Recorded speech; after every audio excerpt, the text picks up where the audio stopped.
Moja kati ya taarifa kubwa katika siku ya leo kutoka vita vya Urusi na Ukraine ni kuhusu shambulizi kubwa la Ukraine ambalo imeweza kuzindua siku ya leo ya Machi 11 huko jiji kuu au mji mkuu wa Urusi unaofahamika kama Moscow na baadhi ya mikoa mingine katika nchi hiyo, ambako Urusi imeshambuliwa kwa shambulizi kubwa la ndege zisizo na rubani za Ukraine, ambako pia taarifa njema ni ya kwamba ulinzi wa anga ulifanikiwa kudungua takriban ndege zote 337.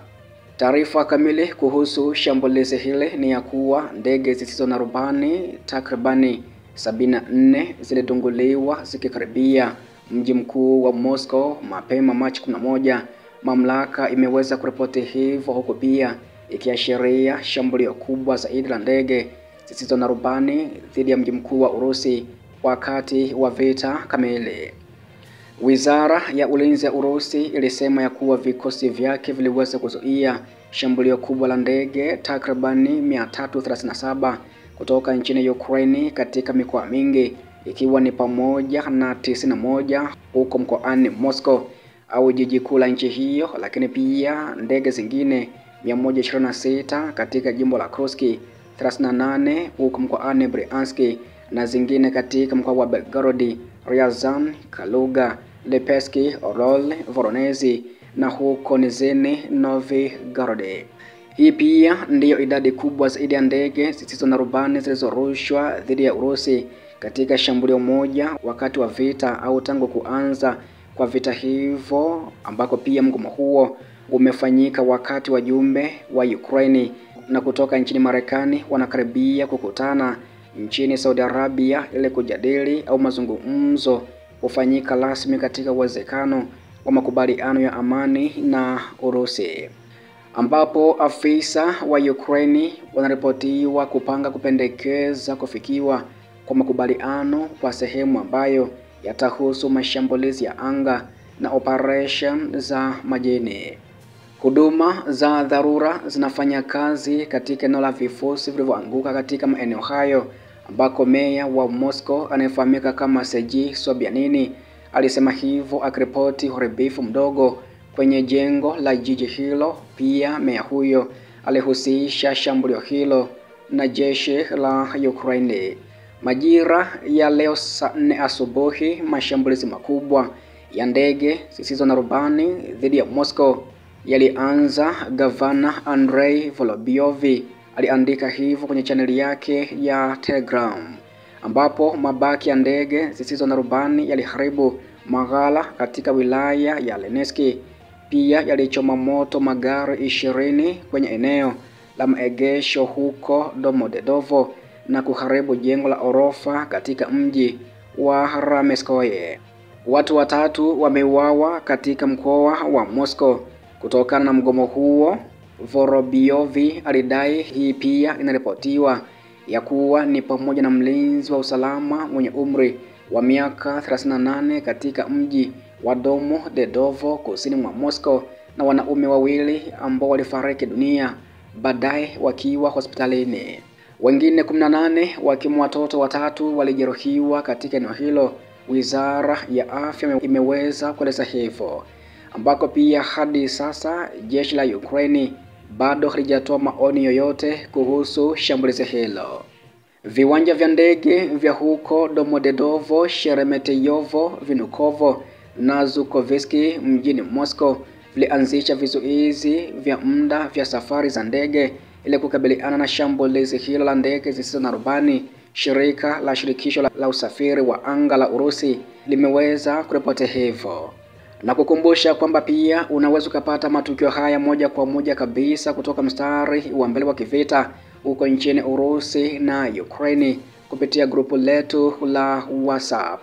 ambako kwenye grupu la WhatsApp pia huko nimekuwa nikiweka taarifa nyingi na matukio moja kwa moja ya kivita kutoka mstari wa mbele wa kivita. Unaweza ukajiunga sasa moja kwa moja kwa kulipia kiasi cha shilingi 2500 kwa nambari ya Tigo Pesa kwa zamani, sasa ikifahamika kama Mixx by Yas, ambayo ni 0679 61 9650 0679 61 9650. Basi pia JMTV na ukaribisha sana ujiunge na grupu letu la WhatsApp ili pia kushuhudia operation hizi za kijeshi na matukio hayo moja kwa moja kabisa kutoka mstari wa mbele wa kivita. Pia uwanja wa ndege wa Diaghilevo katika mkoa wa Ryazan na walengwa ambao hawajatajwa katika jimbo la Kursk pia waliweza kulengwa katika mashambulizi ya usiku kucha. Alisema hivyo Andrei Kovalenko ambaye ni mkuu wa kituo cha kukabiliana na taarifa potofu katika Baraza la Usalama na Ulinzi la Kitaifa la Ukraine. Naye katibu mkuu wa shirika la usalama la ushirikiano barani Ulaya maarufu kama OSCE anayefahamika kama Feridun Sinirlioglu ambaye amezuru huko Moscow siku ya leo Machi 11 alionyeshwa matokeo ya mashambulio yaliyoripotiwa ya ndege zisizo na rubani kutoka Ukraine,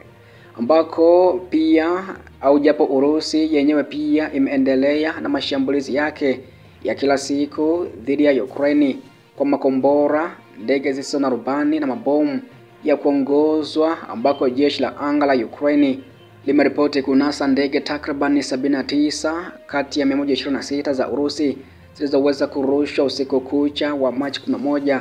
pamoja na kombora moja la balistiki la Iskander-M.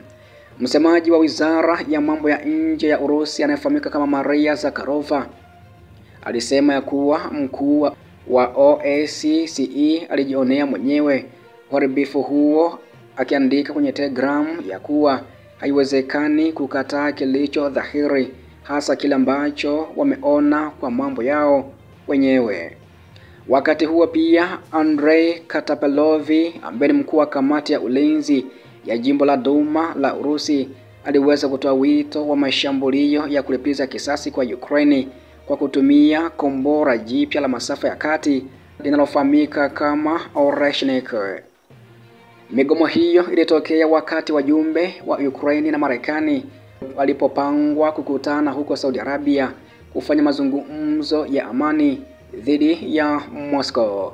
OSCE inakumbukwa pia iliweza kuanzishwa katika miaka 1970 katika mkutano wa usalama na ushirikiano barani Ulaya ambao ulitoa jukwaa la mazungumzo kati ya kambi ya mashariki na kambi ya magharibi wakati wa vita baridi.